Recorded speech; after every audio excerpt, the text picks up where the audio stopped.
Hi friends, বাবুস কিচেনে সবাইকে welcome করে আজ আমি আপনাদের সামনে আরও একটি রেসিপি নিয়ে হাজির হয়েছি। আজকের রেসিপি হলো পনির ট্যাকো, দেশি স্টাইলে পনির ট্যাকো। এটি বানানো খুবই সহজ, বড়দের সাথে সাথে বাচ্চারাও যদি এই রেসিপি পায় খুব খুশি হবে। আর এটি খুব সহজেও বানানো যায়।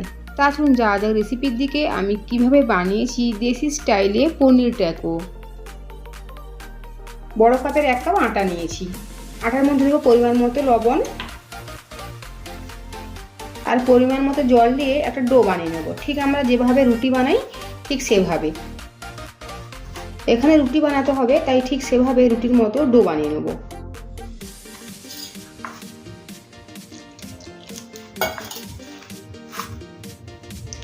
রুটির জন্য ডো রেডি করে নিয়েছি।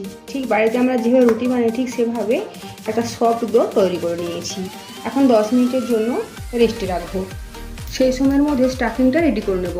একটা তাওয়া বসিয়েছি, তাওয়ার মধ্যে দেবো 1 চামচ পরিমাণে সাদা তেল। তেল গরম হয়ে গিয়েছে, তেলের মধ্যে দেবো একদম মিহি করে কোচানো একটা মিডিয়াম সাইজের পেঁয়াজ। পেঁয়াজ হালকা করে ভেজে নেব। পেঁয়াজের কালার চেঞ্জ হয়ে গিয়েছে, এই সময় দেবো মিহি করে কোচানো ক্যাপসিকাম।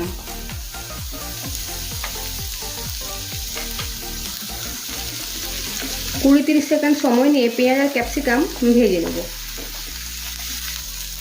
পেঁয়াজ আর ক্যাপসিকাম হালকা করে ভেজে নিয়েছি। এখন দেবো 1 চামচ পরিমাণে রেড চিলি সস,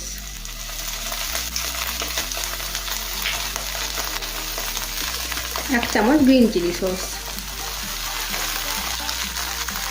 দেবো বড় চামচের 1 চামচ টমেটো কেচাপ, দেবো স্বাদ মতো লবণ।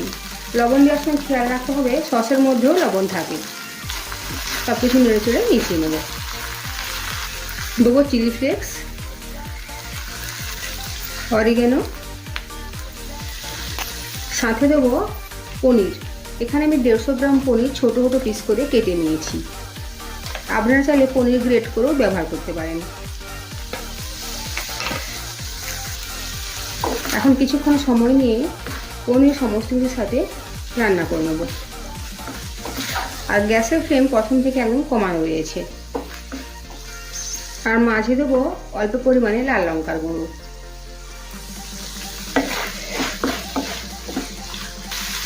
প্রায় 5 মিনিট সময় নিয়ে রান্না করে নিয়েছি। এখন এই স্টাফিংটা এক সাইডে রেখে দেবো, ঠান্ডা হতে দেবো। এদিকে রুটির জন্য ডো সেট হয়ে গিয়েছে। এখন রুটিগুলো প্রথমে গোলা করে নেব। একটু বড় বড় সাইজেরই গোলাগুলো বানিয়ে নেব।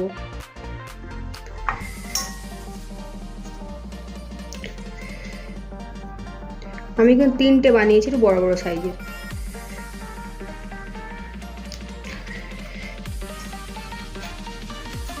এখন রুটি বেলে নেব। একটু আটা ছড়িয়ে দেবো।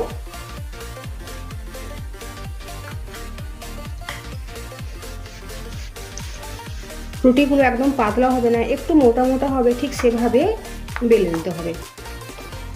রুটির জন্য বড় গোলা বানিয়েছিলাম, তার কারণ হলো রুটিগুলো বড় হবে সাথে একটু মোটা মোটা হবে। ঠিক এভাবে ভাঁজ করতে হবে, ঠিক সেইভাবেই বানিয়ে নিতে হবে একটু মোটা মোটা করে। এভাবে বাকি রুটিগুলো বেলে নেব। রুটি ভাজার জন্য তাওয়া বসিয়ে দিয়েছি, তাওয়ার মধ্যে দেবো বেলে রাখা রুটি।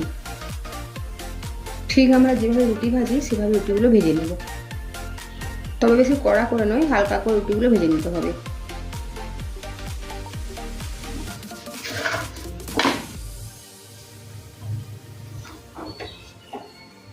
গ্যাসের ফ্লেম এই অবস্থায় মিডিয়াম টু হাই রয়েছে।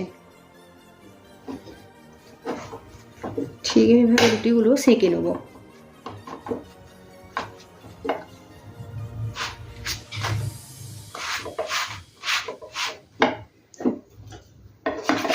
বাকি রুটিগুলো ঠিক একইভাবে ভেজে নেব। ভেজে রুটির মধ্যে আগে থেকে বানিয়ে রাখা পনিরের স্টাফিংটা দেবো। রুটির এক সাইডে দেবো টমেটো কেচাপ। আপনারা এই রেসিপিটা সাথে সাথে রুটি না ভেজে আগে থেকে বাসি রুটি যদি থাকে বাড়িতে তাতেও কিন্তু বানাতে পারেন।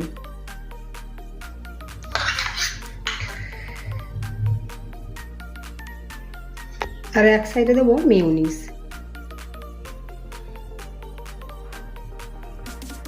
এখন দেবো পনিরের স্টাফিং।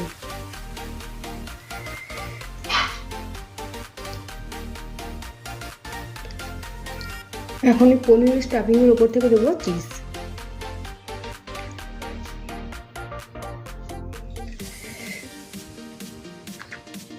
আর এইভাবে ভাঁজ করে দেবো। ঠিক একইভাবে বাকি রুটিগুলো রেডি করে নেবো। তাওয়া গরম করে নিয়েছি, তাওয়ার মধ্যে দেবো অল্প পরিমাণে সাদা তেল। আপনারা তেলের পরিবর্তে বাটার বা ঘি ব্যবহারও করতে পারেন। তাওয়া গরম হয়ে গিয়েছে, তাওয়ার মধ্যে এখন দেবো স্টাফিংয়ে ভরা রুটি। আর গ্যাসের ফ্লেম এই অবস্থায় একদম কমিয়ে রাখতে হবে। কমিয়ে রেখে রুটিগুলো ঠিক এপাশ ওপাশ উল্টে ভেজে নিতে হবে। ওপর সাইডটা একটু ঘি লাগিয়ে নেব। আপনারা চাইলে এখানে তেলও ব্যবহার করতে পারেন। অপর সাইডটা উল্টে দেবো। ঠিক দু সাইডে ক্রিস্পি হবে আর চিজটাও গলে যাবে, সেই হিসাবে এটাকে ভেজে নিতে হবে। আর গ্যাসের ফ্লেম একদমই বাড়ানো যাবে না। দু সাইডে ক্রিস্পি করে ভেজে নিয়েছি, এখন তুলে নেব। বাকি রুটিগুলো ভেজে নেব। পনিরটাকে একটা প্লেটের মধ্যে সার্ভ করেছি। মাছ বরাবর আমি কাট লাগিয়ে দিয়েছি। এই রেসিপি যদি আপনাদের ভালো লেগে থাকে তো অবশ্যই কমেন্ট করে জানাবেন কেমন হয়েছে। সাথে লাইক শেয়ার ও সাবস্ক্রাইব করার জন্য অনুরোধ রইল। আর পাশে থাকা বেল আইকন প্রেস করে অনুরোধ রইল আমার প্রতিদিনের ভিডিও আপডেট পাওয়ার জন্য। ভালো থাকবেন, সুস্থ থাকবেন। ফিরে আসছি অন্য কোনো রেসিপি নিয়ে। আর ভিডিওটি লাস্ট পর্যন্ত দেখার জন্য ধন্যবাদ।